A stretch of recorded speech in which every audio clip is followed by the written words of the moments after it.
सिए राम मैं सब जग जानी, करहूँ प्रणाम जोरी जुग पानी। तो सिया राम मैं जान करके मैं सबके चरण कमलों की वंदना करता हूँ, सबको प्रणाम करता हूँ और हनुमत लाल जी से प्रार्थना करता हूँ कि राम कथा में विराजें, राम कथा को श्रवण करें। और ये जो मैं वीडियो अपलोड कर रहा हूँ, आप लोगों के समक्ष प्रस्तुत कर रहा हूँ राम भक्ति को बढ़ाने के लिए, तो उसमें हनुमान जी श्रोता बने और भगवान श्री सीताराम की कृपा आप सब पर बनी रहे। इसी कामना के साथ हनुमत लाल जी हम सब की रक्षा करें, इसी कामना के साथ आइए शुरू करते हैं। जय सीताराम सीताराम सीताराम, जय सीताराम। हरे कृष्णा हरे कृष्णा हरे कृष्णा हरे हरे, हरे राम हरे राम हरे राम हरे हरे। आपदामापहर्तारं दातारं सर्वसंपदां, लोकाभिरामं श्रीरामं भूयो भूयो नमाम्यहम्। कर्पूरगौरं करुणावतारं संसारसारं भुजगेन्द्रहारं, सदा वसन्तं हृदयारविन्दे भवं भवानी सहितं नमामि। अतुलितबलधामं नमामि, हेमशैलाभदेहं नमामि, धनुजवनकृशानुं नमामि, ज्ञानिनामाग्रगण्यं नमामि। सकलगुणनिधानं नमामि, वानराणामधीशं नमामि, रघुपतिप्रियभक्तं नमामि, वातजातं नमामि नमामि नमामि। श्रीकृष्ण शरणं मम वासुदेव शरणं, हरिः शरणं श्रीगुरुदेव दत्त शरणं, श्रीगुरुदेव दत्त शरणं, श्रीकृष्ण शरणं श्रीराम शरणं, श्रीकृष्ण शरणं। गुरु ब्रह्मा गुरुर्देव गुरु ब्रह्मा गुरुर्विष्णु गुरुर्देव महेश्वर, गुरु साक्षात् परब्रह्म तस्मै श्री गुरुवे नमः। अखंडमंडलाकारं व्याप्तं येन चराचरं, तत्पदं दर्शितं येन तस्मै श्री गुरुवे नमः। हे गोविंद राखू शरण अब तो जीवन हारे, हे भगवान दत्तात्रेय महाराज की जय, जय श्री सीतारामचंद्र महाराज की जय, बबुआ लखन लाल की जय, बोलो भाई सब संतन की जय, भक्त हनुमान की जय, भरत शत्रुघ्न की जय, जय श्री सीताराम नाम महाराज की जय। तो आइए मानस प्रेमी जन, आपका बहुत बहुत स्वागत है मेरे इस मानस अध्ययन सीरीज में। ये आज हम लोग मानस श्री रामचरित्र मानस अध्ययन सीरीज भाग 4 में को प्रस्तुत कर रहे हैं। सुनि समुझहि जन मुदित मन, मज्जहि अति अनुराग, लहहि चारि फल अछत तनु, साधु समाज प्रयाग।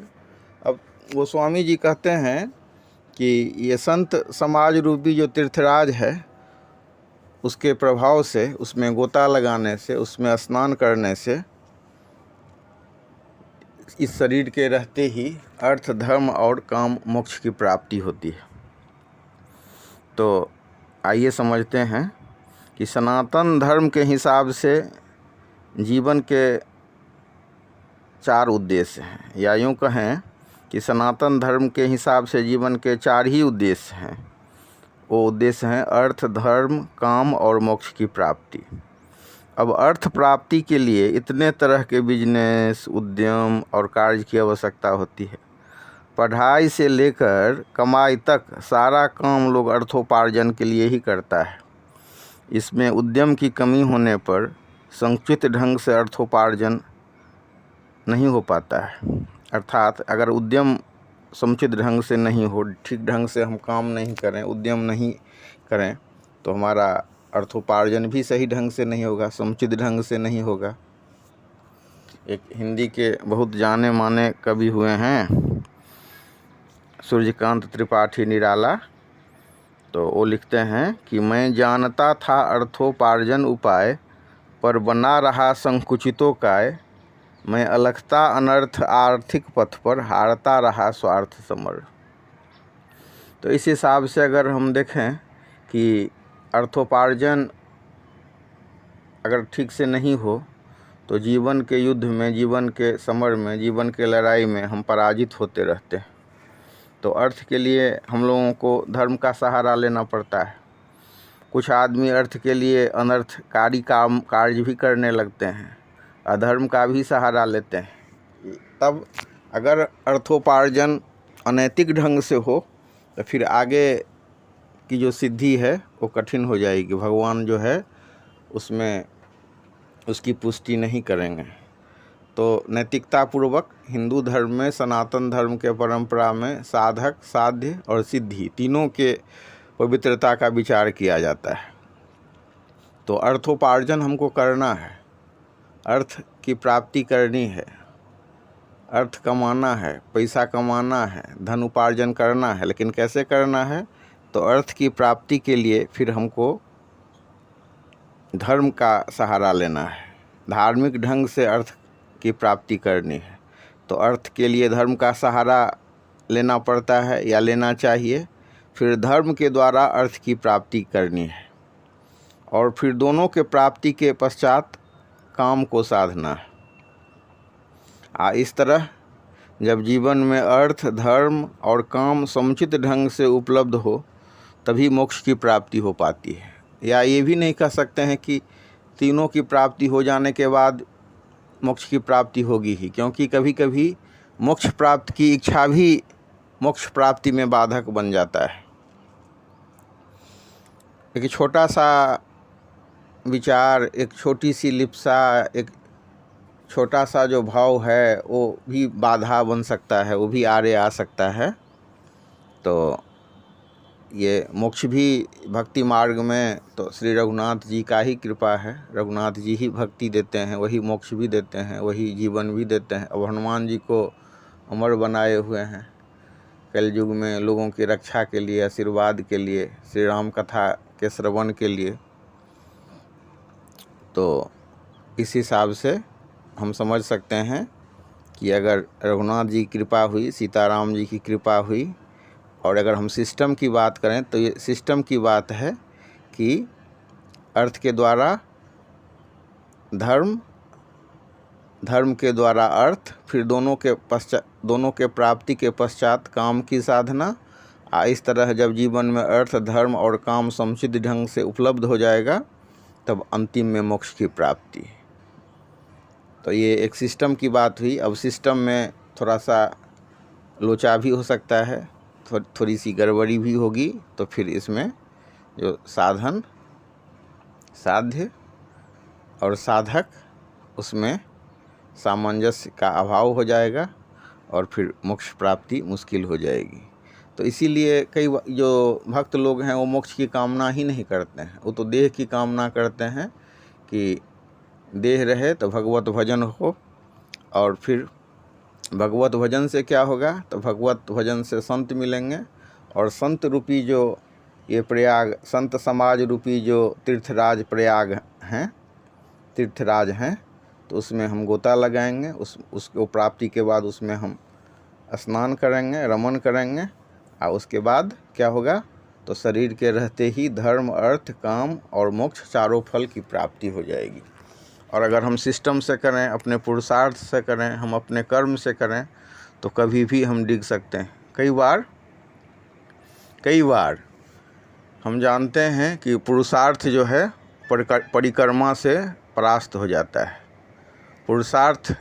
पुरुषार्थी लोग, जो परिक्रमावादी लोग हैं, जो जिनका परिक्रमा में विश्वास है, तो परिक्रमा वालों से पुरुषार्थी लोग पराजित हो जाते हैं। क्यों? क्योंकि पुरुषार्थी को तो अपने पुरुषार्थ पर भरोसा होता है। उनको तो लगता है कि हम पुरुषार्थ से ही प्राप्त कर लेंगे अर्थ, धर्म, काम और मोक्ष को, और उसमें गड़बड़ाया, उसमें अहंकार हुआ, उसमें थोड़ी सी भी गड़बड़ी हुई तो सब नाश हो जाएगा। तो तुलसीदास का यहाँ विचार है कि भगवत परिक्रमा, भगवत नाम स्मरण, भगवत की कृपा के बाद हमको संत समाज रूपी तीर्थराज की प्राप्ति होगी। और उसमें वो तीर्थराज की प्राप्ति के बाद हम उसमें रमन करेंगे, गोता लगाएंगे, उसमें हम स्नान करेंगे और उसके बाद हमको अर्थ धर्म काम और मोक्ष की प्राप्ति श्री सीताराम जी महाराज के कृपा से प्राप्ति होगी। तो इस हिसाब से फिर उसमें वो कह रहे हैं। और आप कई एक उदाहरण देखेंगे कि कैसे श्री सीतारामचंद्र महाराज जी के कृपा से ये संत समाज रूपी जो प्रयागराज है उसकी प्राप्ति होती है। और संत महाराज की संत समाज की प्राप्ति के बाद ये जो अर्थ धर्म काम और मोक्ष है वो सहज हो जाते हैं। एक घटना है, भगवान श्री राम कृष्ण परमहंस के एक संबंधी जो विधवा हो गई थी, उसको भगवान श्री राम कृष्ण ने मांस का जो प्रसाद था वो ग्रहण करने को कहा। अब पुराना ज़माना था और ब्राह्मण विधवा, और उस ज़माने में बहुत नैतिकता, बहुत ये कर्मकांड, बहुत सामाजिक बंधन बहुत ही ज़्यादा मर्यादित था। आप कुछ भी ऐसा वैसा नहीं कर सकते थे। तो उस समय में अब भगवान का आदेश है, वो अकबका गई, हतप्रभ हो गई कि क्या करें क्या नहीं करें। तब भगवान श्री रामकृष्ण ने कहा कि तुम्हें जिस चीज़ के लिए आदेश दिया गया है उसे ग्रहण करो, नहीं तो मात्र इस वस्तु के लिए, इस चीज़ के लिए, इस चीज़ के को नहीं ग्रहण करने के कारण तुम्हें पुनः इस संसार में आना पड़ेगा। तब भगवान श्री रामकृष्ण परमहंस के आदेश को अनुपालित किया गया। तो अपने हिसाब से हम अर्थ धर्म काम और मोक्ष की प्राप्ति हेतु कर्म करते रहते हैं, फिर यही कर्म बंधन बन जाता है।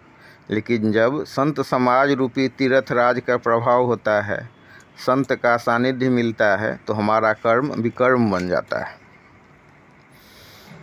जब तक कर्म सत्कर्म या कुकर्म के रूप में रहेगा तब तक उसके बंधन बन जाने की संभावना रहेगी और यह आदमी को मुक्त नहीं होने देगा। लेकिन यही कर्म जब विकर्म हो जाता है तो हमें मुक्ति मिलती है। सनातन धर्म को छोड़ करके दुनिया में जितने धर्म हैं सब स्वर्ग और नरक तक सीमित हैं। सिर्फ सनातन धर्म ही स्वर्ग और नरक से आगे जाने की बात करता है। अगर हम सत्कर्म और कुकर्म तक सीमित रहें तो स्वर्ग और नरक के चक्कर लगाते रहेंगे। जब तक हमारा कर्म फल है, अच्छा कर्म है, तब तक स्वर्ग में रहेंगे। स्वर्ग लोगों का जो भोग है उसको भोगेंगे। और फिर जब कर्म फल, अच्छे कर्म का प्रभाव मिट जाएगा, कर्म फल समाप्त हो जाएगा, तो फिर से हमको आना पड़ेगा धरा पर। फिर कष्ट, फिर नरक, फिर स्वर्ग, फिर नरक, तो ऐसे चलते रहता है। लेकिन वही जब कर्म विकर्म हो जाता है या निष्कर्म हो जाता है, निष्कर्म हो जाता है, तो हमें मोक्ष की प्राप्ति होती है या हम भगवान श्री रघुनाथ जी की कृपा से मोक्ष को प्राप्त कर पाते हैं। तो यही गीता में जो विकर्म को सिखाया है संत रूप में भगवान श्री कृष्ण ने, तो कभी कभी हमें मोक्ष की आवश्यकता ही नहीं होती, क्योंकि अगर मोक्ष मिलेगा तो यह शरीर ही नहीं बचेगा, और अगर यह शरीर ही नहीं बचेगा तो भगवान का भजन कैसे होगा। और भगवान का जब भजन ही नहीं होगा तो भक्त को तो भगवान के भजन को ही न प्राथमिकता देना है। भक्त तो देखता है कि सब चीज़ भजन ही में है, भगवत भजन में ही है, तो वो मोक्ष की भी कामना नहीं करता है। और कभी कभी हम देखेंगे कि मोक्ष की कामना भी बंधन बन जाता है। तो कभी कभी मुक्त और बद्ध दोनों की आवश्यकता होती है, दोनों ही प्राप्ति की आवश्यकता होती है। अब कई ऐसे उदाहरण हमें मिल जाएंगे जब भगवान संत रूप में भक्त को सही मार्गदर्शन देते हैं। अभी अभी हमने चर्चा किया कि कैसे भगवान ने गीता में संत रूप में ही अर्जुन को विकर्म सिखाया। भगवान दत्तात्रेय ने परशुराम को विकर्म सिखाया और किसी चीज़ से नहीं बंधने की प्रेरणा दी, किसी चीज़ के प्रति लिप्त होने की प्रेरणा दी। आप कोई भी चीज़ में लिप्त हो सकते हैं, सत्कर्म में या कुकर्म में, और जीवन यात्रा में अर्थ धर्म काम और मोक्ष के प्राप्ति में यह एक बाधा बन सकता है। तो कई ऐसे उदाहरण मिल जाएंगे जब संत समागम से इस शरीर के रहते हुए भी मनुष्य अर्थ धर्म काम और मोक्ष को प्राप्त कर लेता है, जबकि अन्य धर्म के हिसाब से तो स्वर्ग भी प्राप्त करने के लिए इस देह को छोड़ना पड़ता है। पर संत के कृपा से, संत समागम से, समाज रूपी तीर्थराज में स्नान करने से और प्रेम पूर्वक स्नान करने से इस शरीर के रहते हुए भी मनुष्य अर्थ धर्म काम और मोक्ष को प्राप्त करता है। या यूं कहें कि तीर्थराज, संत समाज रूपी तीर्थराज में स्नान करने से उसे इस शरीर के रहते हुए भी अर्थ धर्म काम और मोक्ष की प्राप्ति होती है। तभी तो गोस्वामी तुलसीदास जी कहते हैं, गोस्वामी श्री तुलसीदास जी कहते हैं कि संत मिलन सन सुख जग नाही, नहीं दरिद्र सम दुख जग माही। दरिद्रता के समान कोई दुख नहीं है और संत मिलन के समान कोई सुख नहीं है। तो इस प्रकार से अगर मतलब दरिद्रता किसी को प्राप्त होता है तो उससे बढ़कर के क्या दुख होगा। और जब श्री हरि के चरण में हम ध्यान करेंगे, श्री हरि के नाम का उच्चारण करेंगे, सतत ईश्वर स्मरण करेंगे, तो कोई श्रीपति को भजे और श्री नहीं हो तो वो दुख भी मिट जाएगा। और परम सुख की प्राप्ति कैसे होगी, तो संत मिलन से, तो वो भी भगवान के कृपा ही से मिलेगा। तो यहाँ भाव है कि अगर परम सुख की प्राप्ति करनी है तो संत समाज रूपी तीर्थराज में आपको गोता लगाना होगा, संत समाज रूपी तीर्थराज में स्नान करना होगा। लेकिन कई बार मनुष्य मानवीय दृष्टि से, मानवीय समझ से पोखरा और तालाब को भी तीर्थराज ही, प्रयाग ही समझ लेता है। तो गोस्वामी श्री तुलसीदास जी इसका भी सॉल्यूशन देते हैं, इसका भी समाधान करते हैं कि अब भरोस मोहे भा हनुमंता, बिनु हरि कृपा मिलहि नहीं संता। इस प्रकार बिना हरि कृपा के हमें संत समाज रूपी तीर्थराज की प्राप्ति नहीं हो सकती है। तो हमें श्री सीताराम जी से प्रार्थना करनी चाहिए कि हे श्री सीताराम जी, हमें यह संत समाज रूपी तीर्थराज उपलब्ध करवाएं। निश्चय ही करुणा निधान करुणा करते हैं और हमें वे संत समाज रूपी तीर्थराज को उपलब्ध कराते हैं। और कभी ज़रूरत हुआ तो वे स्वयं भी तीर्थराज बन जाते हैं। तो इस दोहे में यह बतलाने के बाद संत समागम होने पर इस शरीर के रहते हुए भी हमें अर्थ धर्म काम और मोक्ष की प्राप्ति होती है। फिर आगे श्री गोस्वामी तुलसीदास जी बतलाते हैं कि कैसे कैसे यह संभव हो पाता है। तो इसी में कहते हैं, मज्जन फल पेखिए तत्काला, काक होहि पिक बकऊँ मराला, सुनिया चरज करे जनि कोई, सतसंगति महिमा नहीं गोई। तो इस हिसाब से ऐसा रूपांतरण हो जाता है जिसमें जो कौआ जो है सो कोयल बन जाता है और बगुला हंस बन जाता है। और इसमें कह रहे हैं कि कोई आश्चर्य करने का विषय नहीं है कि सत्संग का महिमा ही ऐसा है जिसके प्रभाव से ऐसा रूपांतरण संभव होता है कि कौआ का जो काला वाला जो गुण है, वो काला वाला गुण होते हुए भी वो उसमें ऐसा वो रूपांतरित होता है कि कौआ कोयल बन जाता है और बगुला हंस बन जाता है। तो इसके बाद हम देखेंगे कि कैसे वाल्मीकि नारद घट जोनी, निज निज मुखनि कहीं निज होनी। जलचर थलचर नभचर नाना, जे जर चेतन जीव जहाना। अब जितने भी माने जलचर और थलचर मतलब जल में रहने वाले या ज़मीन पर चलने वाले या आकाश में विचरने वाले, नभचर मतलब आकाश, नभ मतलब आकाश, आचर मतलब उसमें विचरने वाले, और थल मतलब धरती, आचर माने धरती पर विचरने वाले, आ जलचर मतलब जल में विचरने वाले।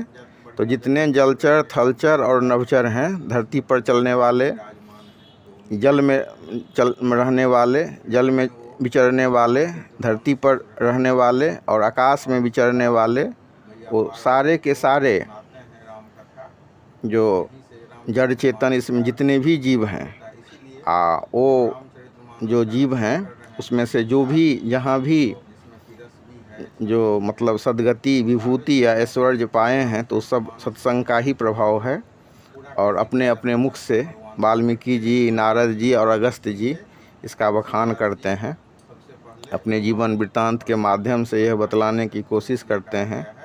और वेद में तथा लोक में इसके सिवाय संत समाज रूपी तीर्थराज में विचरने के सिवाय, गोता लगाने के सिवाय और कोई दूसरा उपाय भी नहीं है। उसके बाद बिनु सत्संग विवेक न होई, राम कृपा बिनु सुलभ न सोई। सत्संगत मुद मंगल मूला, सोई फल सिद्धि सब साधन फूला। अब इसके लिए तो विवेक चाहिए, विवेक बिना सत्संग के नहीं होगा। और वो सत्संग कैसे प्राप्त होगा? तो सत्संग श्री रघुनाथ जी, श्री सीताराम जी के कृपा के बिना वो सत्संग भी नहीं सहज में मिलेगा। तो सत्संगति आनंद और कल्याण की जड़ है, सत्संग सिद्धि है अर्थात फल है। और फल से पहले हम देखते हैं ना कि कोई जो पौधा है उसमें जो पहले फूल लगता है, उसके बाद फल लगता है। तो साधन जो है सो फूल हो गया, और जब फूल लग जाएंगे और फूल रघुनाथ जी कृपा से सुरक्षित रहेगा, तो फिर उसमें पोलिनेशन होगा, परागन की क्रिया होगी, और परागन के बाद निषेचन होगा, निषेचन के बाद फिर फल बनेगा। तो फल जो हो गया सो सत्संग की सिद्धि जो है सो फल हो गई, और फल से पहले फूल। तो फूल कौन सा? तो साधन सब जो है तो हो गया फूल, ठीक है। तो उसके बाद फिर आप देखिए कितना सुंदर ढंग से कह रहे हैं कि सठ सुधरहि सत्संगति पाई, पारस परस कुधात सुहाई। विधिवश सुजन कुसंगत परहि, फनि मन सम निज गुण अनुसरहि। अब जो हम लोग सामान्यतया यह कहा जाता है कि आदमी का नेचर और सिग्नेचर नहीं बदलता है। मतलब बहुत सारे जो अन्वेषक हैं, शोधक हैं, विचारक हैं, दार्शनिक हैं, उसमें कईयों का मानना है कि आदमी का जो मूल स्वरूप है उसमें परिवर्तन नहीं होता है। तो यहाँ गोस्वामी जी भी कहते हैं मूल प्रकृति तो सच्चिदानंद है, मूल प्रकृति तो सुख है, मूल प्रकृति तो आनंद है। तो किसी कारण से जब आदमी दुष्ट बन जाता है, लोभ, लिप्सा, छल, कपट, प्रपंच, ईर्ष्या, द्वेष, मत्सर भाव के कारण आदमी दुष्ट बन जाता है। उसको लगता है कि दुष्टता, कलुषता और क्रूरता, नृशंसता ही से सारा चीज़ प्राप्त हो जाएगा। तो उसी साधन को वो अपनाता है और दुष्ट बन जाता है। लेकिन तुलसीदास का विचार है कि नहीं, सत्संगति को प्राप्त हो करके दुष्ट भी सुधर सकता है और इतिहास में भी हम देखे हैं कि कैसे रत्नाकर डाकू वाल्मीकि बन जाता है, और कैसे तुलसीदास भी स्वयं पहले कैसे किस भाव में थे, और कैसे श्री रघुनाथ जी के कृपा से, हनुमान जी के कृपा से रूपांतरण हुआ, और तुलसीदास कैसे इतने महान बने।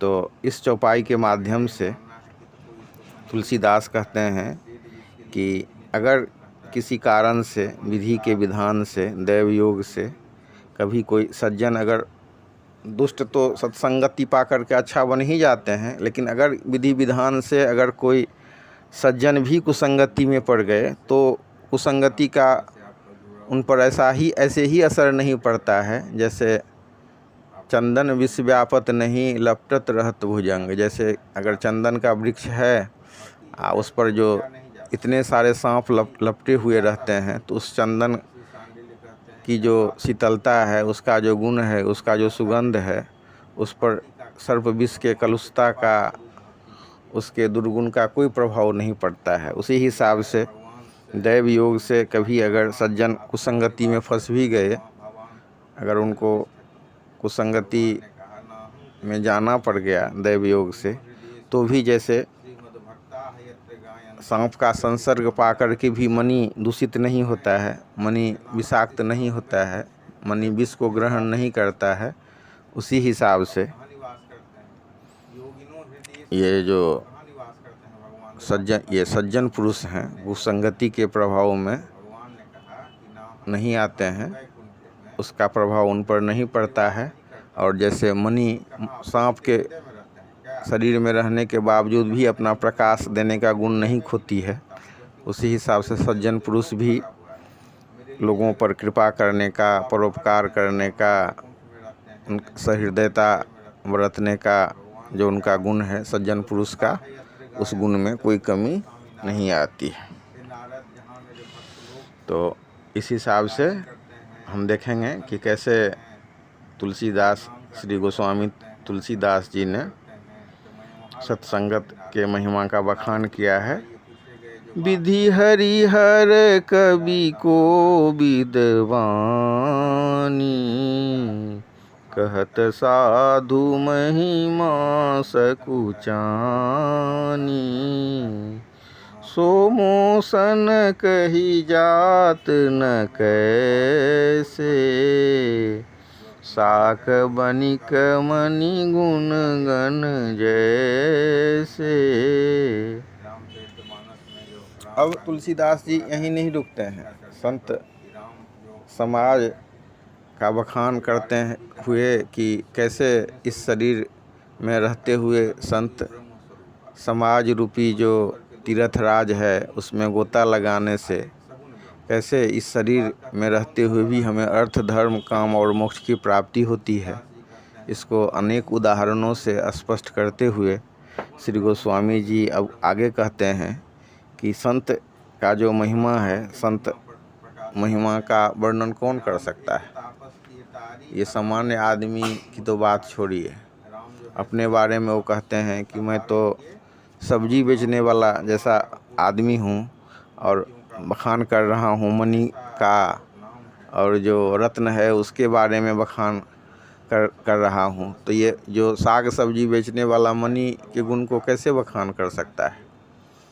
और फिर कहते हैं वो कि जब ब्रह्मा विष्णु महेश, जो ब्रह्मा सनातन धर्म के हिसाब से ब्रह्मा विष्णु और महेश तीनों मिल करके ईश्वर कहलाते हैं, ओमनिशिएंट और ओमनीप्रेजेंट गॉड कहलाते हैं, क्योंकि सनातन धर्म के परंपरा के हिसाब से निर्माण, पालन पोषण और विध्वंस तीनों ही गुण को अपनाकर जो ईश्वरीय गुण प्राप्त करते हैं। तो ब्रह्मा विष्णु और महेश तीनों मिल करके पूरा ईश्वर बनते हैं, पूरी ईश्वरीय गुण को अपनाते हैं। और वो भी ब्रह्मा विष्णु महेश हार मान जाते हैं कि भाई संत का जो गुण है अनंत गुण है, इस अनंत गुण को मैं कैसे सीमाबद्ध कर सकता हूँ, लयबद्ध कर सकता हूँ। तो ब्रह्मा विष्णु महेश भी सक्षम नहीं है। अकॉर्डिंग टू तुलसीदास के हिसाब से कि ब्रह्मा विष्णु महेश भी और या यूँ समझ लीजिए कि ब्रह्मा विष्णु महेश जैसे भी कवि और पंडित अगर मिल जाएं, यही भाव है यहाँ कि ब्रह्मा विष्णु महेश शिव और कवि पंडित जितने भी हैं, ये सारे के सारे अगर ये मिल जाएं तो एक साथ भी ये संत महिमा का बखान करने में ये सकुचाएंगे, उनको माने सकुचाएंगे कि कैसे इतना जो ये महिमा है इसका कैसे बखान करें, कैसे इनका गुणगान करें। तो ये भाव, इस भाव के साथ तुलसीदास कहते हैं कि जब ब्रह्मा विष्णु महेश कवि पंडित ज्ञानी पंडितों की वाणी ये जब संत महिमा का बखान करने में अपने आप को सक्षम नहीं पाता है, उसको नहीं लगता है कि वो पूरा उसमें इतनी क्षमता है कि उसका बखान कर सके, तो जैसे तो मेरे द्वारा संत महिमा का बखान कुछ ऐसा ही है जैसे कि साग सब्जी बेचने वाला जो व्यक्ति है वो मनी और रत्न के बारे में अपना ओपिनियन दे, अपनी राय दे, उसके गुण का बखान करे। हीरा को तो कोई जौहरी ही समझ सकता है। तो यहाँ ये भाव है कि संत समाज को भी, संत हृदय को भी श्री रघुनाथ जी ही समझ सकते हैं। उन्हीं के प्रभाव से संत होता है और संत में ईश्वरीय शक्ति भी आती है। वही इसका बखान भी कर सकते हैं या उसको समझने की क्षमता भी मनुष्य को प्रदान कर सकते हैं। तो यहाँ भी यही भाव है कि सतत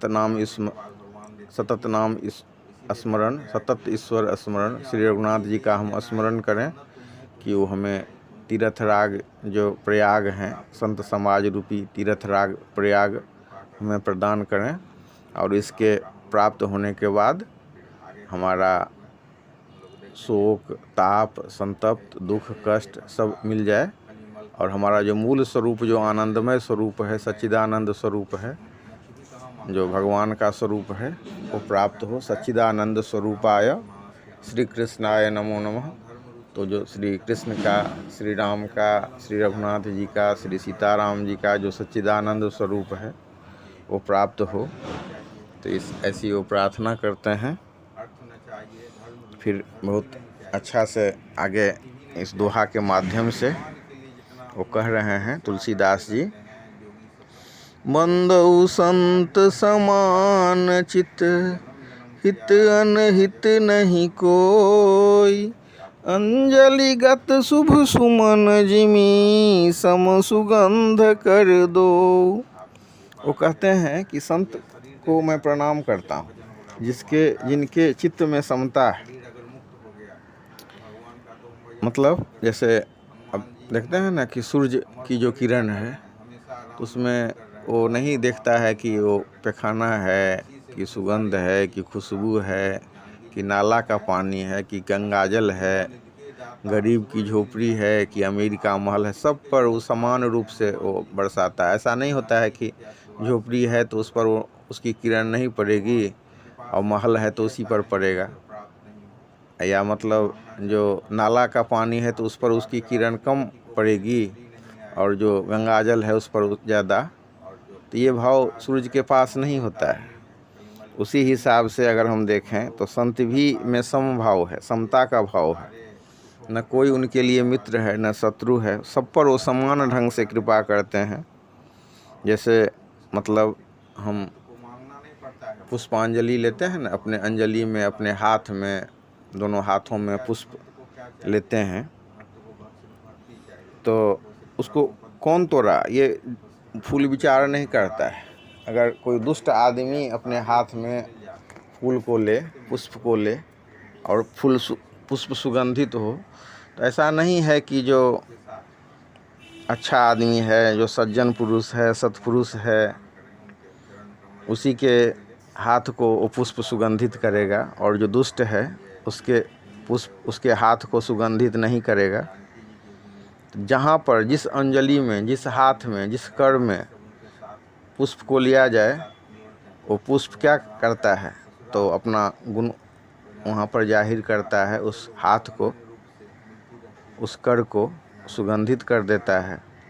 उसी हिसाब से जो संत हृदय है, संत रूपी जो सुरसरी है, संत रूपी जो गंगा है, संत रूपी जो तीर्थराज प्रयाग है, तो उसमें मित्र और शत्रु का कोई भाव नहीं है। वो दोनों का समान रूप से कल्याण करते हैं। जैसे हम लोग देखते हैं ना कि गंगा में स्नान जब हम करते हैं, जो भी चीज़ अच्छा हो बुरा हो, ऊंचा हो नीचा हो, सब का को वहाँ शरणागत मिलता है। सब कोई शुद्ध माने सबके पाप को उद्धार करते हैं। तभी तो एक जगह कहा गया है कि गंगा पापं शशि तापं दैन्यं कल्प तरुर हरेत, पापं तापं तथा दैन्यं सद्यः साधु समागमा। तो गंगा कैसे पाप को हर लेती है, शशि ताप को हरण कर लेती है, उसी हिसाब से, और कल्प तरु जो है दरिद्रता को हरण कर लेती है। और संत जो हैं वो पाप ताप तथा गरीबी तीनों का निवारण एक साथ कर देता है। तो ऐसे जो संत हैं जिनके लिए हृदय में समता का भाव है, कोई भेदभाव नहीं है, और समान रूप से शत्रु और मित्र दोनों का वो भला करते हैं। अब एक कहानी है ना कि एक साधु स्नान कर रहे थे, और स्नान करते समय उन्होंने देखा कि एक बिच्छा पानी में बहा जा रहा है। तो उन्होंने बिच्छा को उठाया, और बिच्छा जो है सो उनके हाथ में डंक मार दिया। उसके बाद फिर उन्होंने बिच्छा को उठाया। तो किसी ने कहा कि कैसे आप, मतलब अक्ल नहीं है आपको कि बिच्छा को उठा रहे हैं? संत ने कहा कि ये बिच्छा का काम डंक मारना है, और साधु का काम उसको बचाना है। तो मैं अपना काम कर रहा हूँ, वो अपना काम कर रहा है।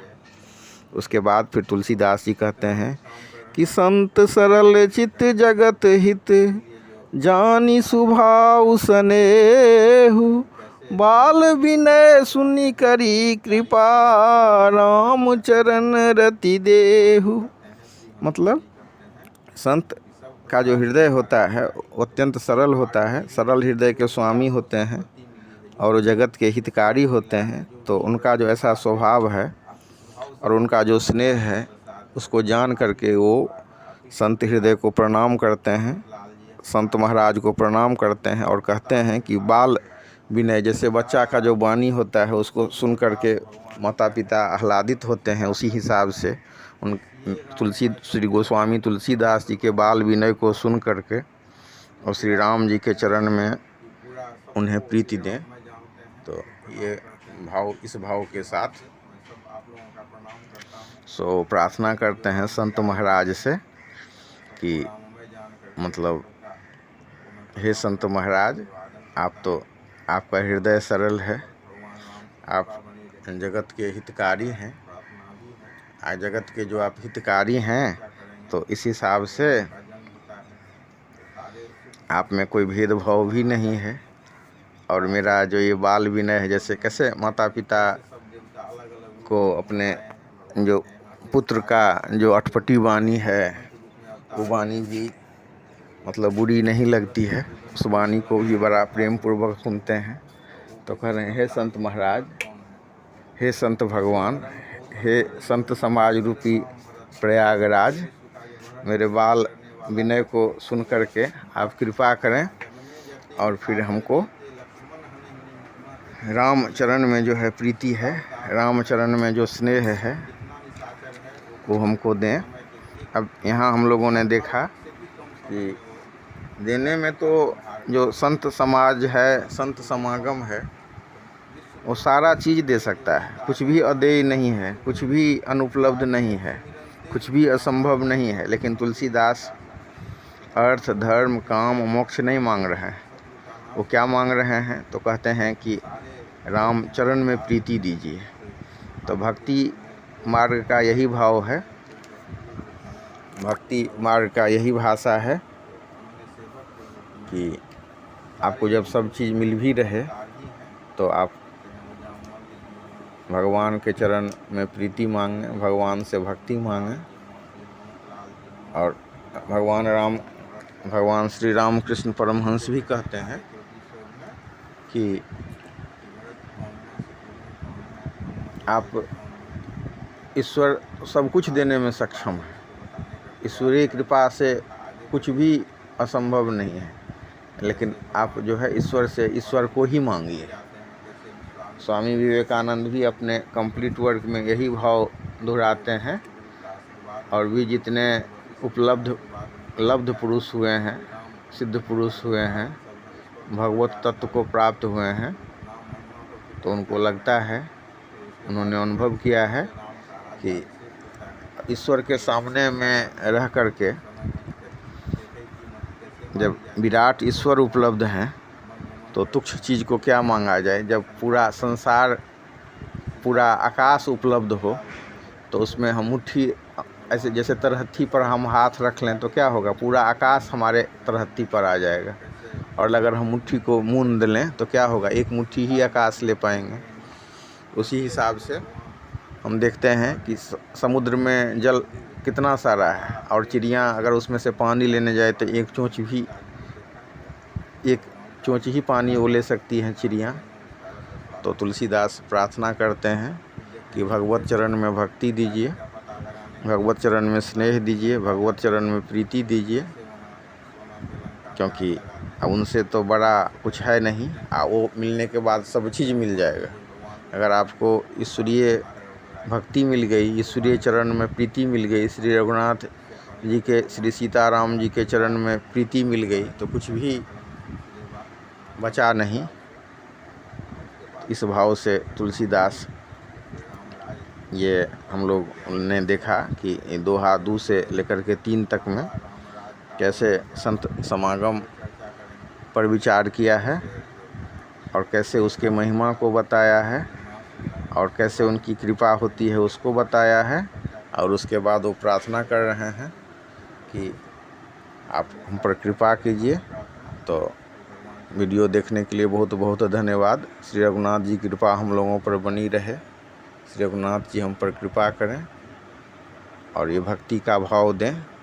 हम लोगों को ये श्रवण अच्छा लगे, हनुमान जी की कृपा हम सब पर बनी रहे, इसी भावना के साथ और इसी कामना के साथ बहुत बहुत आपको धन्यवाद देता हूँ। और फिर हनुमत लाल जी को कहता हूँ, निवेदन करता हूँ, प्रार्थना करता हूँ कि हे हनुमान जी, श्री रामचरण में प्रीति दें और ये ज्ञान दें, इस पर हम लोग चर्चा करें, समय दें, सद्बुद्धि दें, साधन दें, सिद्धि दें, और सबसे अनुपम श्री रघुनाथ जी के चरण में भक्ति दें।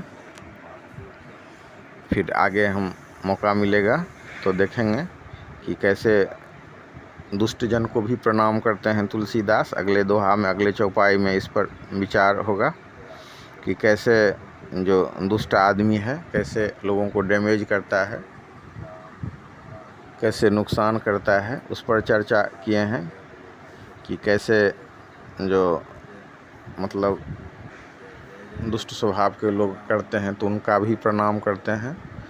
इस हिसाब से हम आगे देखेंगे। जय श्री सीताराम।